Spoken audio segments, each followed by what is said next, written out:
In this video, I'm going to talk about how the Nazis used terror to control the German people. But before I start, I'd like to start with an image, because I think this image is going to sum up really the next 3 videos for me. This image shows you the extent to which the German people were controlled by the Nazi Party. Every single person in this image you can see giving the Hitler salute. Now, they achieved that through 2 methods. They achieved that control through 2 different ways. Firstly, through fear. That's what this video is going to focus on. And secondly, through propaganda, which is what the next video is going to focus on. When we think about fear and the Nazi terror system, you need to think about one man. And that one man is Heinrich Himmler, who is this man here. He was in charge of the SS, but more than that, he was in charge pretty much of the entire system of fear and control. He did lead the SS, but as I said, he controlled the entire system. The SS wore black uniforms, they're known as the black shirts, and they had reputation for obedience and commitment. Selection into their group was incredibly ruthless. Not everybody was allowed in. Only true Aryans, remember that Aryan word means true Germans, were allowed in. And this quote from me from Himmler sums everything up. The best political weapon is the weapon of terror. Cruelty commands respect. Men may hate us, but we don't ask for their love, only their fear.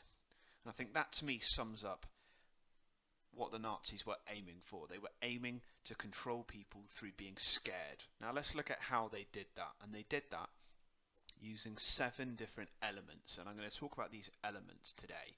And I think it's really important you think not of these elements working independently, but working together as part of a machine. So they're all cogs that are working together as part of that machine. Now, the most important organisation by far in this machinery of terror was the SS. The SS, as we already know, we've seen this in previous videos, were the elite Nazi army. They wore these black uniforms that you can see the men wearing here, and on their lapels, on their shoulder, they had 2 lightning bolts next to each other, a lightning bolt symbol. Now the SS, unlike the SA, was always kept really small, and in 1933 it only had 52,000 members, compared to the SA at this point, which is somewhere over 300,000.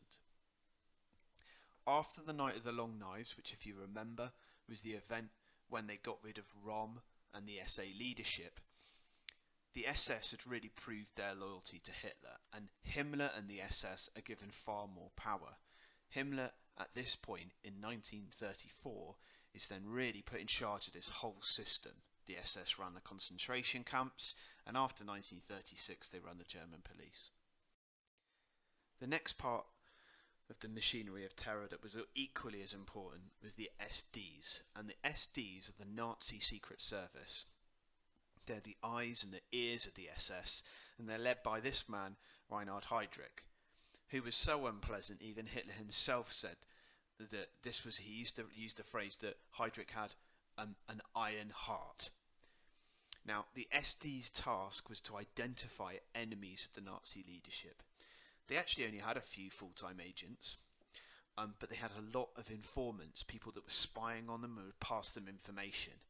And the SD spied on everything in Germany, and they wrote really long reports about what they'd seen and what they saw in the German people. They rarely took the action themselves, but they passed it on to probably the most famous group in this machinery of terror, the Gestapo. Now the Gestapo, who you can see pictured here, were the Nazi secret police. They could arrest and imprison anybody in Germany who was suspected of opposing Nazi rule. In the early days of the Nazi regime, they targeted political opponents, but after 1936 they target Jews, homosexuals and religious opponents. We will do more on that in future videos. Now, interestingly, the Gestapo actually are really more famous than their number suggests. So at its absolute height of power in Nazi Germany, the Gestapo only had 15,000 people. Now, if you think about the size and the population of Germany, which was millions at this point, that's a very small number of people. But that small number of people put fear into everybody because they were really highly effective. They tapped people's telephones, they opened people's mail, they got informants to pass on suspicions. They knew everything about everyone in Germany, and that was quite terrifying. Informers were crucial in this system of terror. So the Nazis relied on tip-offs from the general public about potential opponents. And these people were called informants. Essentially, they were spying or dobbing in their mates, is the easiest way of describing it. And they informed the Gestapo of who to arrest.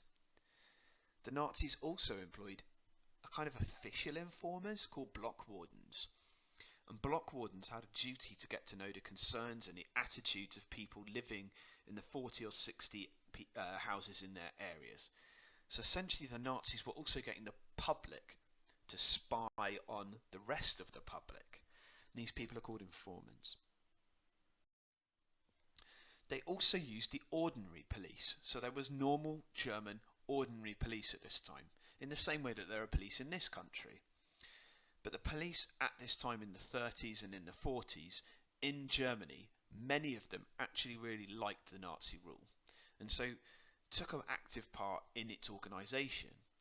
In 1936, the police were put under the control of the SS, and the ordinary police, which is known as the Orpo at this time, or the criminal police, which is known as the Kripo, kept up their ordinary duties of searching for crime in the way that the police do this day, but they also provided intelligence on potential enemies, and they often helped with arrests as well. Judges and courts were also brought under control by Nazi Germany. Nazi laws were incredibly severe. So in 1933, before they take over power, there are only actually 3 offences in Germany that can lead to a death sentence.